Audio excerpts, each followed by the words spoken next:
This episode of Joyride is being brought to you by High Bank. High Bank is a proud Columbus-based distillery. Look for High Bank spirits at your local liquor store and favorite bars around the city.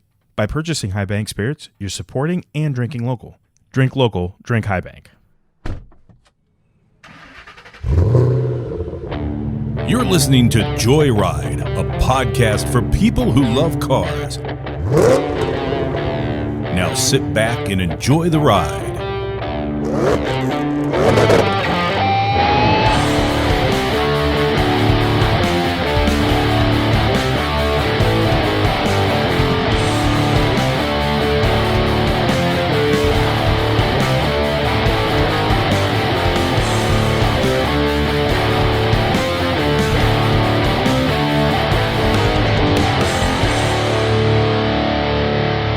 Hi guys, this is Joyride, a podcast of friends talking cars.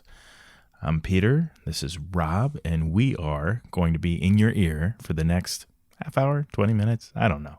And we are friends. We've known each other a long time. Long story short, as they say, we find ourselves getting together frequently, right? We both have kids, but they're a little bit older now. Mm-hmm. They're old enough to give us the time to like sneak away for an hour and a half and still fulfill our fatherly duties. Yeah, and so it was a couple of months ago, well, 6 months ago now probably, I just sort of noticed that every time we got together, whether it was, just a small group of us or a big group of us, inevitably Pete and I started talking about cars. Like every time it came up like clockwork. It was this car. Oh, I saw this one. But it was never a situation where I was like, oh, Rob's gonna be that. I can always talk to Rob about cars. It was just like we answered a few like kind of high level. How you doing? Right. How's the family? Good. Did you see or did you read or can you believe? Right. Whatever. You could fill in after that. But it just was so natural for us to like get lost and like segregate from the rest of the group. Talking or bitching or whining, whatever about cars. The one time I felt bad because I remember this time we were at a bar and I don't remember who was sitting, but we were not next to each other. We had about an hour-long conversation about cars between somebody else. Somebody else was between us. Who wasn't. I want to say it was our buddy Josh. Yeah, I think and he Josh. was like not that he doesn't like cars. I mean he drives one. Right. Exactly. But it was like, about it. Yeah. So I felt bad about that one because it was like we were having a conversation through him for like an hour. But what we were talking about, we were just so passionate about. Right. We didn't care that we were talking through somebody who was not even included in the conversation. Yeah, it didn't matter. Another commonality we have is the fact that, while we enjoy having jobs, good ones, better than I deserve most days. Absolutely better than I deserve. Yeah. There's an aspect to those careers, I would say, that don't allow us to feel, should I say, fulfilled.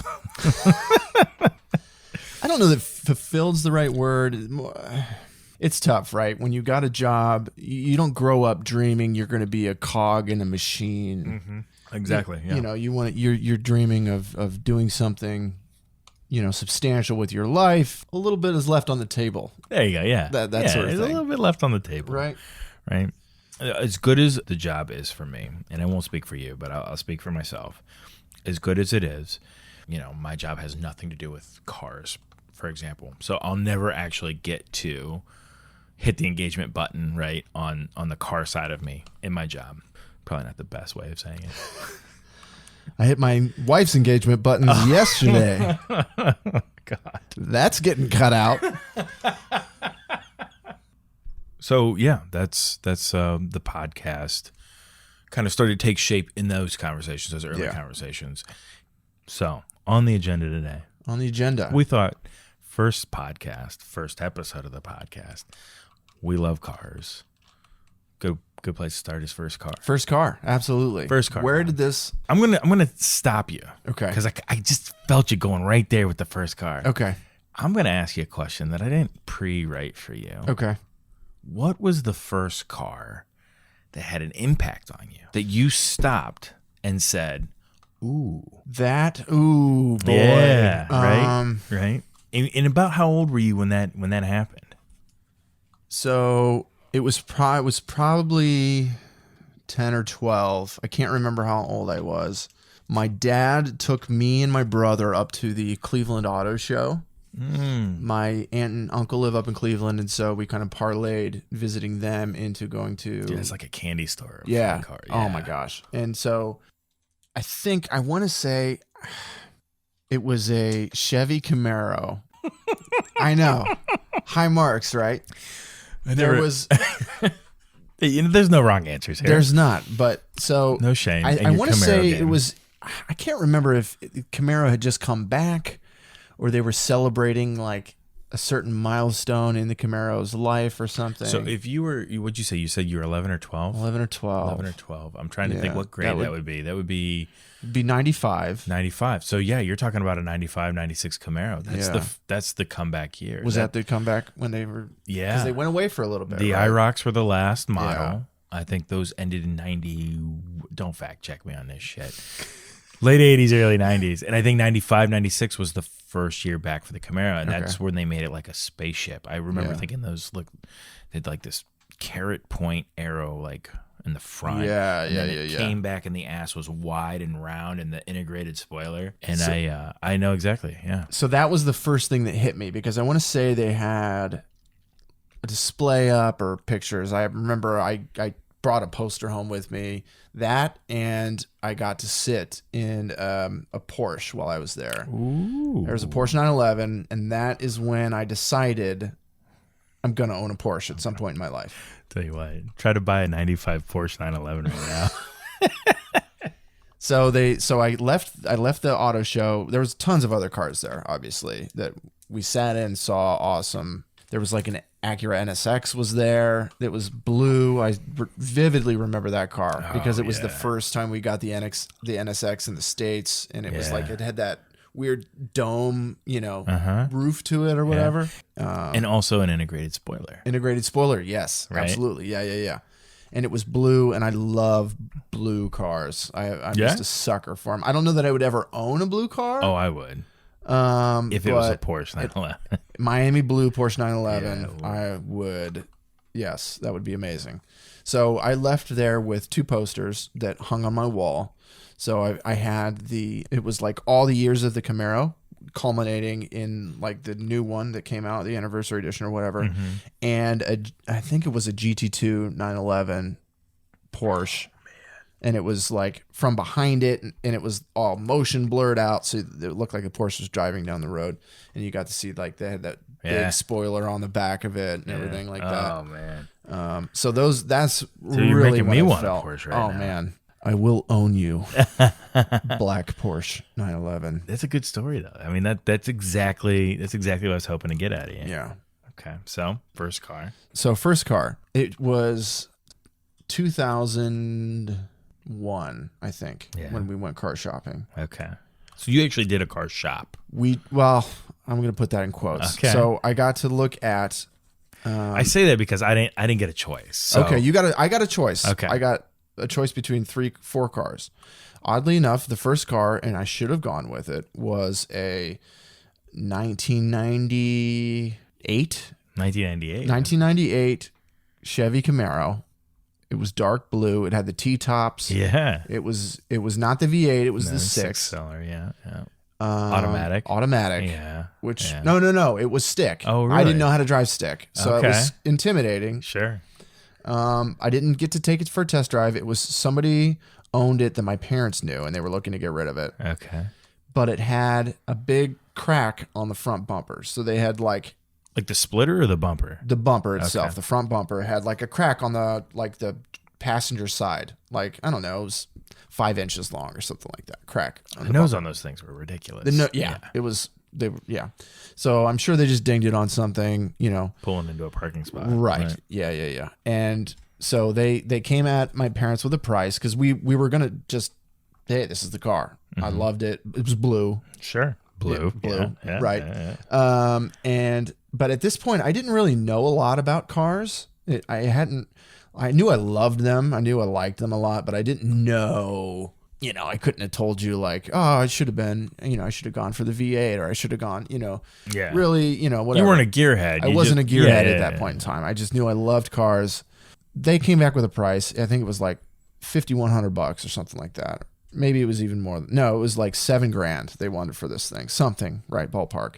But they wouldn't come down at all on the price because we were like, hey, the bumper's got a crack in it. Yeah. That's going to cost. And they were like, you're not going to fix it. He's like, going to crash it right. anyway. Yeah. Yeah, I used that line before. Yeah. So they didn't come down on the price. So like I said, let's call it $7,000 was that car. I think it was a little more, but we'll call it 7 for the sake of the story. Sure. 7 sounds good. So we start shopping around. I looked at we went to one dealership and we saw a super old IROC Camaro. It was white with a maroon interior. Oh my God. Did it come with cocaine? There probably was some cocaine. Although if it's an IROC Z, it's probably a crack rock. It had like weird red fringe at the bottom of it. Yeah. Like it was so bizarre. And it was an older one. It was not, not anywhere close to IROCs 94. are old. Yeah, I mean, it was like you're getting an old Chevy 350. Right. And like carbureted. And that was cheap. That one was cheap. And then we went and looked at a white Trans Am 6-cylinder and a white Firebird. Okay. And then we went and looked at what I ended up getting. This is so funny to me. Which was a 1994 Ready? Yeah. Ford Thunderbird. Ooh. Yes. Ooh, the T-Bird. The T-Bird. Don't. Hey. I'm not hating. You just listed half a dozen cars that anybody would have bought. I know. Before, Yes. what'd you say, 94? 94. 94 T-Bird. Yes. It was silver. Now walk me through that. Okay. Oh yeah, it's classic. I mean, it was like, It was sick. It did was a 6-cylinder. did they make a Thunderbird in anything other than silver? That's a fair point. I don't know that I've ever seen. I saw one. I saw like a 92 on the road the other day, and I just had like flashbacks, right? Because I didn't have the model. The earlier model right before mine was a refresh, and it had the Thunderbird logo like in the brake lights. Yeah. Mine didn't have that. Oh, okay. That's what I was picturing. Okay. Yeah, no, mine didn't have that. And but it was number one. It was automatic, which was fine. All the cars I drove, except for that very first blue Camaro, were automatics, I believe. Okay. And that Camaro might have been an automatic. Like I said, I didn't drive it ever. Mm-hmm. I just went and checked it out. And I'm 15 and a half and a total idiot. Yeah. Right. So how did I end up in the Thunderbird? A wide-bodied 2-door. Yeah. Dog shit slow Thunderbird, right? Yeah. I mean, it was low compression. They were, that was the last year for them, right? Yeah. Or last body style. Yeah. Because then they went back out and they came back when they like did their whole retro thing. Yeah. Which my dad still wants one of those. What I loved about that car was the experience of driving it. The cabin in the Thunderbird, for those who've never been lucky enough to to sit inside one. Let me paint a picture for you. Yeah, please.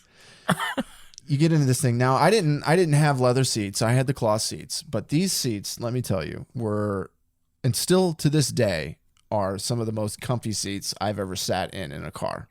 You know why, right? No. Because the Thunderbird was on its way out. And they were pulling parts from the bins of like Lincolns and Tauruses. Whatever they had left laying around is what that Thunderbird got built with. That's probably true. Yeah. I'm making that up. But so the seats were really great. It had that traditional muscle car appearance, right? You had the long hood, kind of the short back end. That's true. You know, the styling on it was all right. Like it had some weird, I don't know, like it didn't age well, but at the time it did not wasn't. age well, right? Yeah, but at the time it's fine. It's fine. Yeah, it came in at like $5,000, so it was like $2,000 cheaper than the Camaro was. Yeah. The interior was nicer than the Trans Am and the Firebird that we looked at. So the Pontiac, the interior just didn't do anything for me, right? Like it had that stupid. I like that you said that, though. I think too often people don't give enough credit or focus on the interior features of a car. Yeah. I mean, that's for God's sakes, you're sitting. You're sitting in it, Yeah. right? And you look at like, I don't know if you want to pull it up on your machine, but the listeners should. If you pull up the interior This is what I remember. Yeah. of a 1994, If it wasn't silver, it was red, which is now faded pink. right, or rusted, yeah, look at that baby. Oh my God. Yeah, dude. It just wanted to go fast. You could tell.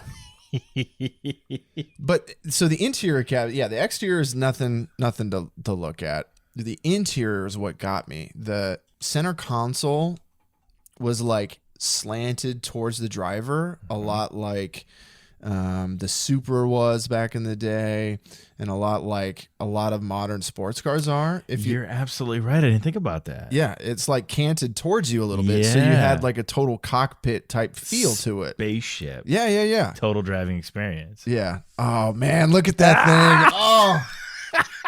Pete just pulled a picture up. I'll link it in the show notes, and it's taking me back, man. Now that one was looks like a 6-speed. That one's a manual. Yeah, Yeah. I didn't have the manual. But total, yeah, and that's all like analog gauges and knobs, and I mean like fun stuff. Yeah, Side note: F infotainment systems. Like, I mean, absolutely. it's just give me a driving experience with like analog switches. Yeah, I want to click. yeah. I want a button.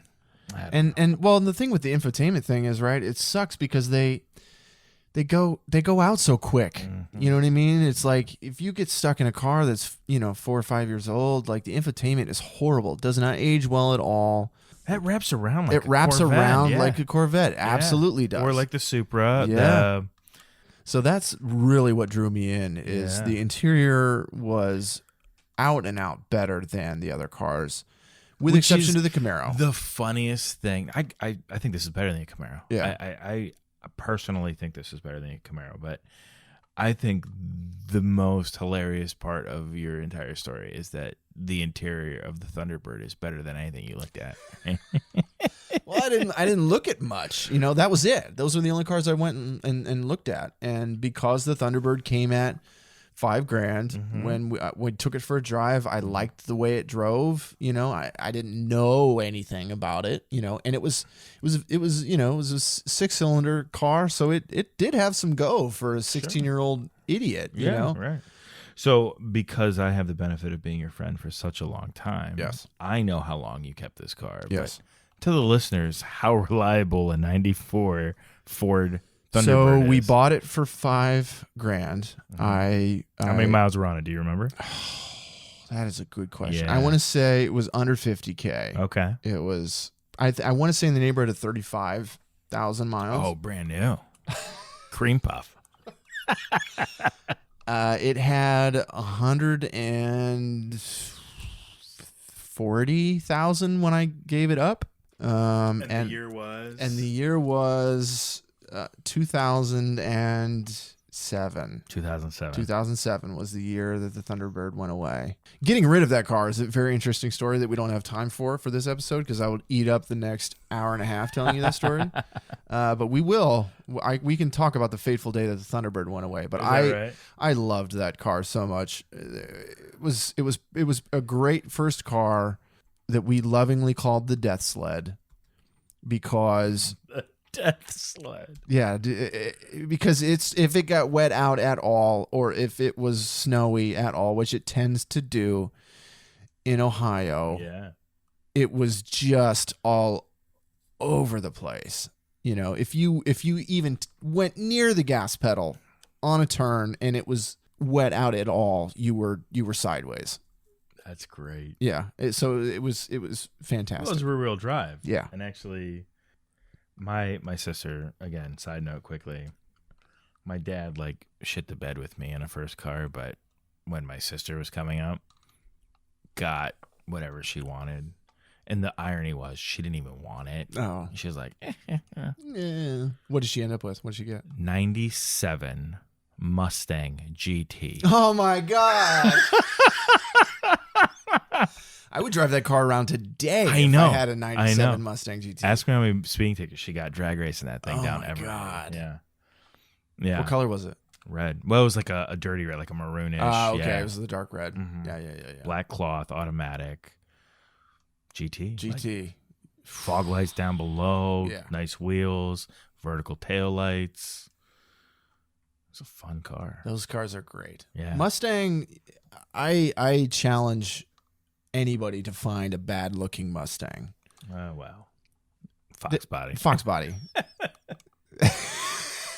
Other than that, that's the caveat. You find me a Mustang. And these new ones. I know we're getting into a new episode here. Okay, yeah. So I'm gonna hold back. Okay. But Let's take it back. Let's take it back. I want to hear about your first car, man. My first because car. I don't. Yeah. well, let's start with the first contrast in that I didn't get a choice. Or wait, let's back up here. Okay. Pete, when did you know Oh boy. that you were a car guy? When did it hit you? This is not a joke. I was young enough that so my obsession was with the lawnmower. My dad had a riding lawnmower. Like a John Deere? No, not at all. If Craftsman's the name brand, he had a Draftsman. It's whatever the knockoff was. Okay. So it was He had like a James Deere. he had a James Deere. Yeah, Okay, yeah, okay, right. Okay. It was bought at Sears, and it started with a C, like Craft, but it wasn't like Craftsman. It was Craft Master or something. Okay. It was weird. The engine was in the back, just a stupid little steering wheel up front, but it had 4 wheels and a steering wheel and went on its own power, right? Right. And so like I loved bikes. I loved riding my bike, and I loved just the motion and movement of being propelled forward. I remember that. I mean, riding a bike for me was like awesome, but I quickly exceeded that.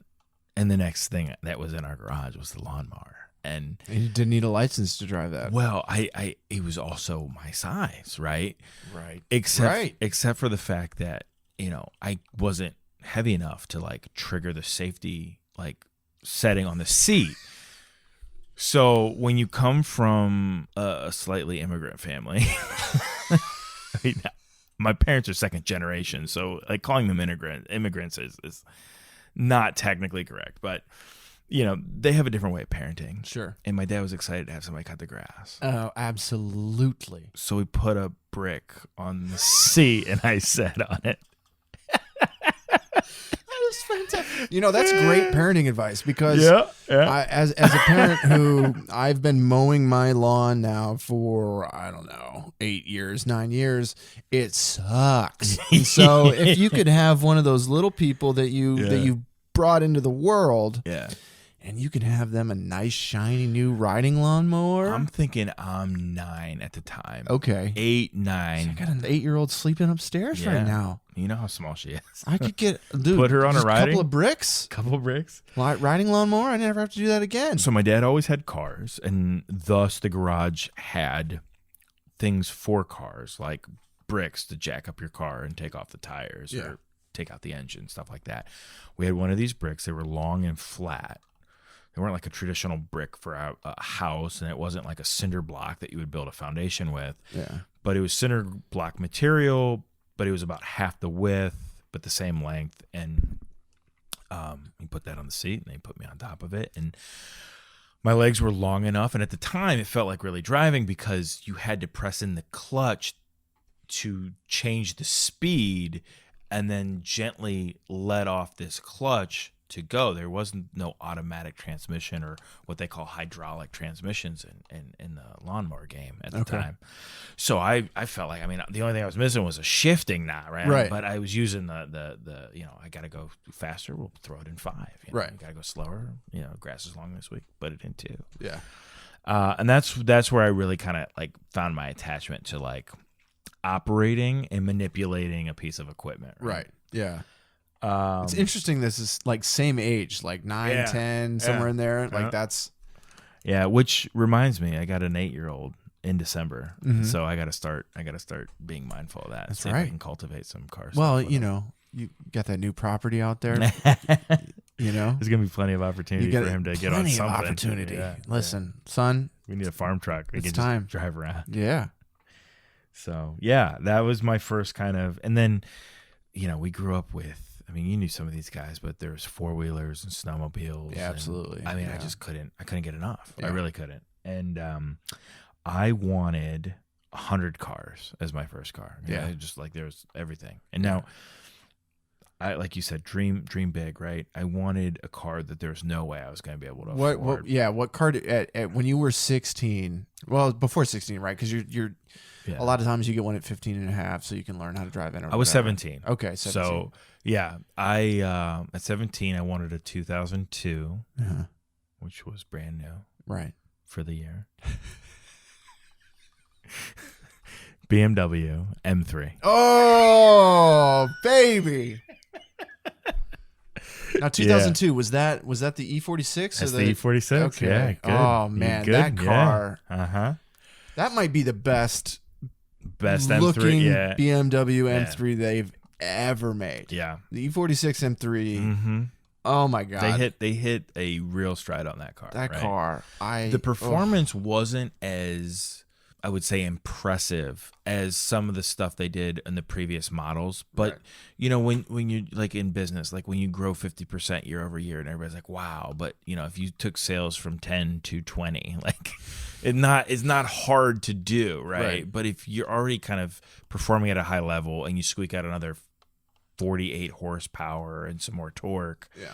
It's not as impressive, right? You don't get the headline stuff, but I think it was an underpowered M3 for the time. Yeah. I think looking back and what they can do now, like you could have probably put some more horsepower in that car. But at any rate, that's what I wanted. Now, I came from an upbringing which I didn't want for anything, you know, that wasn't, you know, necessities like food, clothes, yeah, like education stuff. But when it came to wanting cars, like that was no bueno. It's not gonna happen. No. So not gonna happen. The reason I was 17 when I got a car was because I had to buy my car, and I didn't have any money.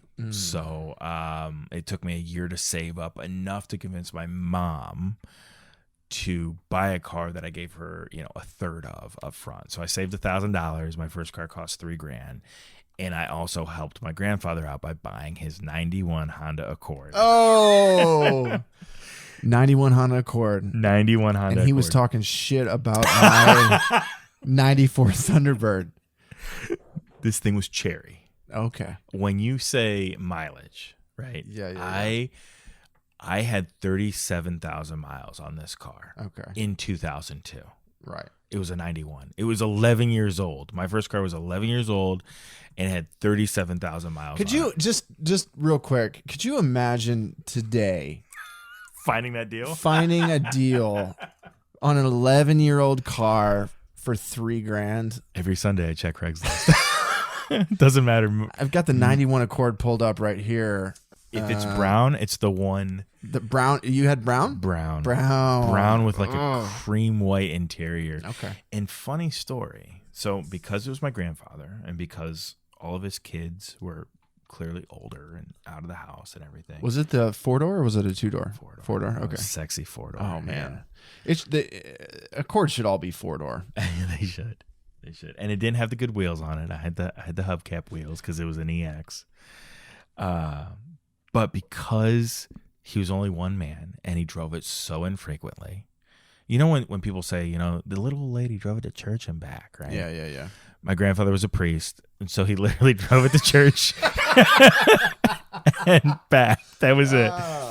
Yeah. So it was gently used as being very, very modest. Yeah. And I remember vividly. It's weird how you remember shit. An ex-girlfriend of mine. Okay. Broke my heart. Loved this girl. Thought I loved her. I didn't know. That bitch. I know. She's okay. If she's out there. If you're out there. I'm not going to say your name. But we had such a breakup that we didn't talk for the better part of 3 or 4 years. So we were like middle school, like boyfriend, girlfriend, nothing crazy. Yeah, right? but she still broke your heart, man. Yeah, it was the most vulnerable in 5th grade, Yeah. right? Like you give your heart away, you think it's going to be great, and you forget that there's 6 more years of school. A lot can change, right? Yeah, a little bit can change. So we don't talk for a long time. We finally start to, like, we have a couple classes together in high school. We're juniors now. We're more mature, Rob. Absolutely. We can be friends. Yes. Right? Just friends. She needed a ride home from school. Of course, I was going to be like super, helpful, right? She gets in the car. She's like, did you get the interior redone? And I looked at her and I said, Yeah, I spent a lot of money redoing the interior in my 11-year-old Honda Accord. I said no. I said, what do you mean? She goes, it's so clean. Oh, ooh. The first time somebody's probably sat in that passenger seat. Right. In 6 years. I mean, he never took anybody with him. It was just one guy. Right. In the backseat. Forget about the backseat. That was like it was brand new. Right. So I had the cleanest interior car Nice. ever my whole life. Yeah. And I spent a ton of time hating that car, and Yeah. I'll tell you why. It was brown. Right. It was 4 doors. Brown- It was a 4-cylinder. Brown is never the correct choice for a car. I think they called it cappuccino, which is Cappuccino. worse. Ugh. Like, yeah. Beige. Yeah. They should have just called it boring. Yeah, it was boring. Yeah. It was super boring. It wasn't fun to drive. You said But- it was a 4-cylinder? 4-cylinder, Okay. but it was in my price range and it was reliable, right? And so while all my friends, now you went to the same high school I went to, right? We were parking next to, and this is Oh no my exaggeration, Audi A4s, Mm-hmm. BMW 3 Series. Yep. One kid had a H1 Hummer. You remember that? He did. Yellow, right? Was Black. It was black. Okay, it was black. Although he got a Porsche that was yellow. Okay. Yeah. So there was a huge bifurcation between, just regular folk and some The haves and super- the have-nots. Yeah. Yeah. Right. Yeah. So When I'm I- parking this Honda next to some pretty impressive cars by themselves, right? And it's Yeah. clearly like the leftover car in the family from the professional, whatever. And then there was a whole other class of people that had like sweet cars, like the Eclipse GSTs and just the cool shit of our day, right? And then I've got this brown turd of a car, right? And I'll tell you something. I set this whole thing up for a reason, and I'll come to it right now. I have never missed a car and been so disappointed in myself for hating something more in my entire life. Yeah. I took for granted that car. I couldn't wait to get rid of it, and I am saddened by how shitty I was to that thing because I had a ton of fun. Right. Absolutely. I was wildly independent because of it. Oh. And if I could buy it tomorrow, Yeah. I wouldn't care what it cost. Yeah. I want it back. Yeah. I think that's the independence thing that's what cars are all about, right? You live your life to a certain point and you're beholden to your parents, you're beholden to, relatives, or, if a friend's parents could come get you to take you to whatever, you were just stuck, right? Yeah. In life. You couldn't do anything. But you get that car, you get those keys, and you can go anywhere at any point. It was like riding a bike all over again. Oh my gosh, dude. But it instead was. of pedaling my ass to Maslin, Right. I could drive You could to drive Pittsburgh. there. Right. Yeah. If you wanted to. Yeah. Right. Yeah. Hey, let's take a road trip. Mhm. Let's just go. And that's the part of the car that is just the best. I feel you a little bit in that I was disappointed by my car. I spent some time hating it, but I think not hating it, but just envious of what other people were driving. Yeah. Yeah. Oh, look at that. He's got a picture of the interior up. That was my automatic. Right Oh, there. yeah. Yeah. I made that car look a lot cooler than it was. I'm not going to be modest about it. I was pretty sweet. Did that have a tape player in it when you bought it? Factory tape deck. Nice. Yeah. Yep. Nice. Which I couldn't afford to switch out. So I was the guy that played the radio. Uh-huh. Mm-hmm. That's fantastic. I forgot about that car for you. And looking back, It's on a the forgettable pictures- car. Well, looking back on the pictures, I can remember you driving it now. Yeah. Wild, right? Yeah. Yeah. Because I Go ahead. don't know that I ever actually rode in it. In that one, Yeah, I don't know. I had to have at some point, right? I had to At have. some point, we all Yeah, jumped in the car. Absolutely, because we're not jumping in the back of my car. Yeah. The Thunderbird. It But could when you were carry living people in on the back. the freestanding house, like Yeah. sophomore year, Yeah. right? Like that was down there. Yeah, absolutely. The freshman year, that's what I drove down here. Yeah, so I had to have. I definitely was Yeah. in the car for Yeah. sure. Yeah. We have a whole succession of cars that we could go through. Yeah. That was the first car, though. Yeah. Well, we'll get to them. Yeah. We'll get to the rest, I think. There's an FBI video, I think, that's another car in it. Oh, does that one have a different one in it? Yeah. Yeah. Which one was that one?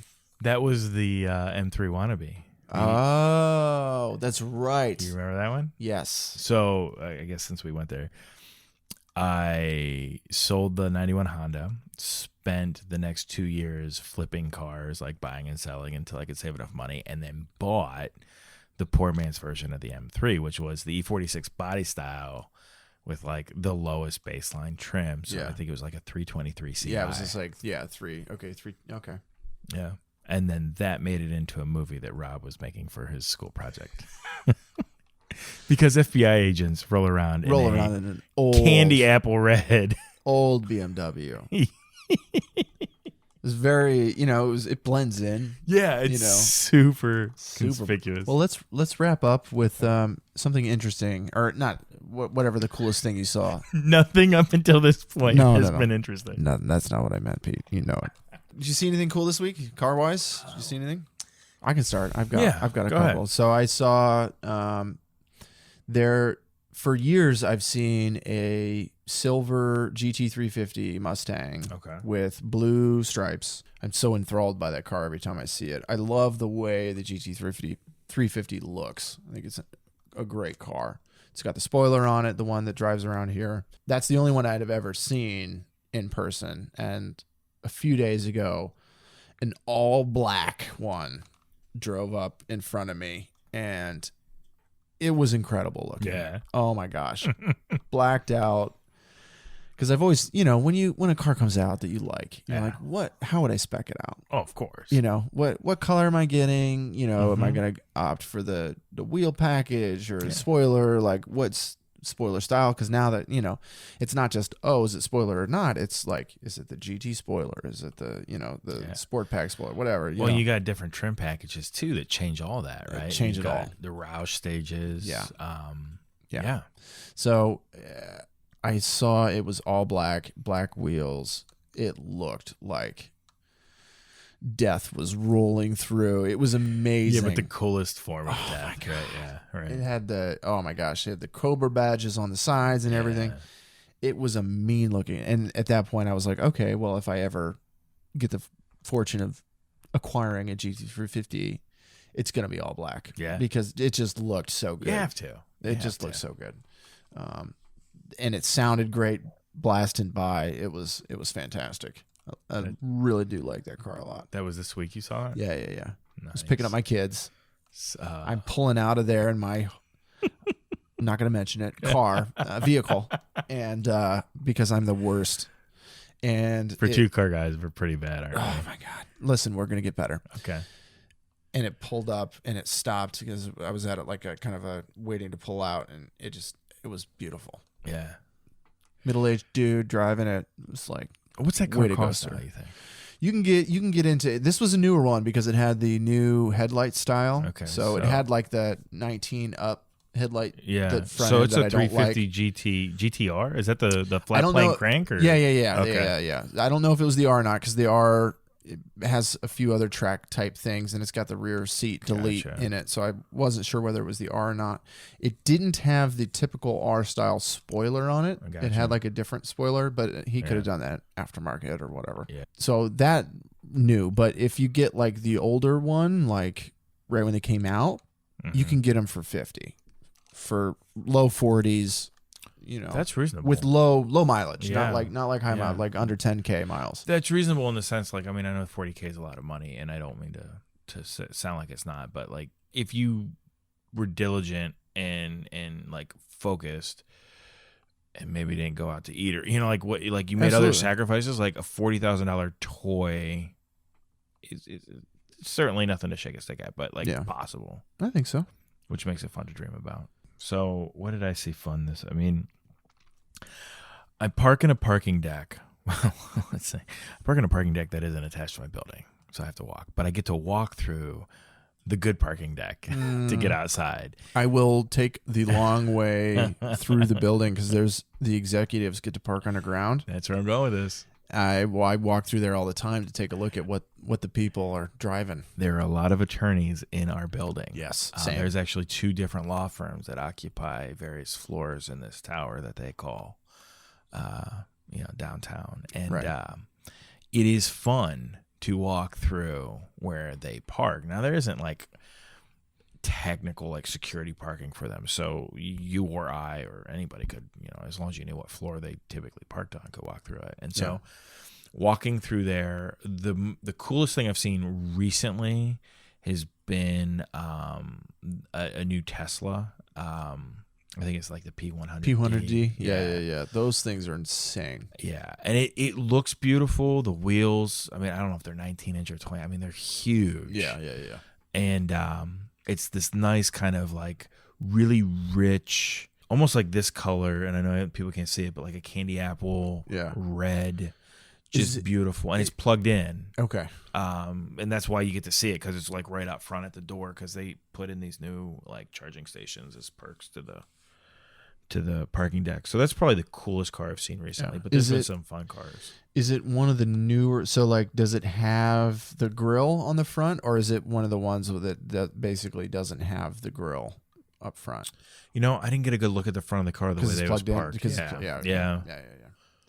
Those cars are sweet. It's tough to tell because they're kind of timeless in their design at this They're point. very they similar. Haven't changed Very body similar. styles. Yeah, I don't know if the P100D This comes in thing- the one with the grill on the front. It was when they first came out, they had like a slight cutout in the top part of the grill that I feel like looks better than the way they do now. Now they're like flat. They don't have any sort of grill on the Is front. it all aero, like 4 aero? Yeah. Well, they don't need to cool anything. Well, You don't need aero up the front because your engine's not getting there's no combustion. It's just this thing batteries. was detailed. Like Yeah. it was off the assembly line. Yeah. I mean, all of those cars are. I don't know where they get them washed and how they get. I mean, right now as we record this, like there's salt on the roads. It's not necessarily snowing, but I mean, there's like residual salt from the snow earlier this week, and like this thing looked like the car Looking wash was good. right there. Yeah. So that was cool.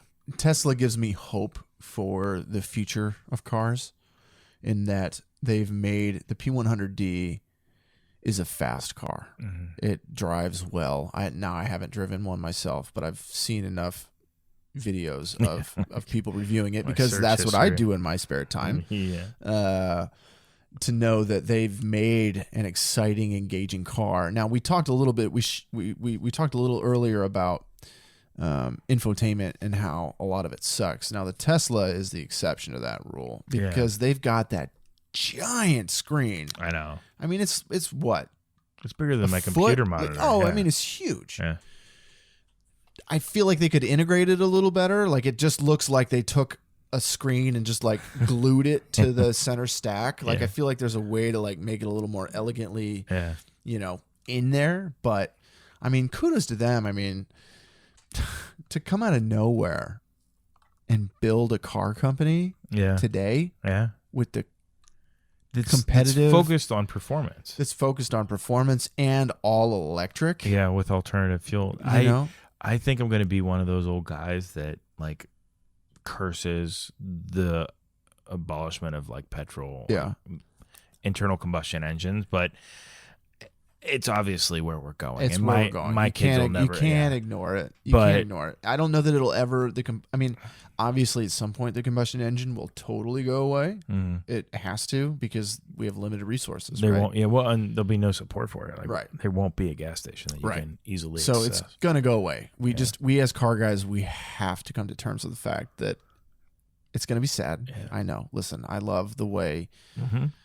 burning fuel smells and Mhm. it feels right, but I Right. feel like that is the missing piece of what us car guys are missing from the electric car. Is it's creepy as hell when one drives by you and it doesn't make a sound. Yeah. The only sound is the road noise. The road noise from the tires. Yeah. That is weird. I almost got hit by one because I wasn't paying attention and I didn't hear it coming. Yeah, It was yeah. just whistling down the road. You know what's equally is terrible though, and a neighbor had this for a second, so I got to sit in it. Was BMW i8 Yes. and the piped in sound. The pipe. Yeah. I was like, what? it was okay, but I mean, I don't know if I was just being critical, but I didn't like it. I couldn't. They've got to figure something out. Yeah. They've either gotta figure out the pipe, because a lot of cars are doing that now. They're piping in sound, even though they have engines. Yeah, a lot of manufacturers are doing that. So they've got to figure out a way to make it sound good, sound more authentic. But it's also like the vibrations. It's not just the sound inside, it's the sound outside. Yeah. You know what I mean? Yeah. Like, that's a huge part. I'm with you, man. I mean, we're car guys. You hear an engine outside and you're instantly like, oh, what was that? Yeah. Well, I got to go see what that was real quick. You know? What makes you turn your head more? A woman walking down the street or the sound of a loud car? 100% car. Yeah, right. 100%. The latter, 100%. 100%. Absolutely. Yeah. I hear an exhaust that I find pleasing, or something that sounds like, I don't know what that is. Mm-hmm. You know, like if it's slightly exotic or whatever, like I got to go check it out. I got to go see what it is. I even do it with like big diesel trucks. Yes. Like, a truck got me the other day. I thought for sure it was some sort of muscle, something like an older muscle car or something, because it was like, it had some serious, and it was just, it was like a Duramax Dodge. Engine yeah. Just cruising. All right, guys, that does it. Thanks for listening to the Joyride podcast. I'm Pete. That's Rob. We appreciate you guys tuning in. If you liked what you heard, please follow, subscribe. Follow us at Joyride Pod on Instagram, and you can reach out to us on email, contact joyridepod@gmail.com. You can also hit up our website, joyridepod.com. Special thanks to our episode sponsor, High Bank. Please check them out at highbankco.com. Until next time. Enjoy the ride.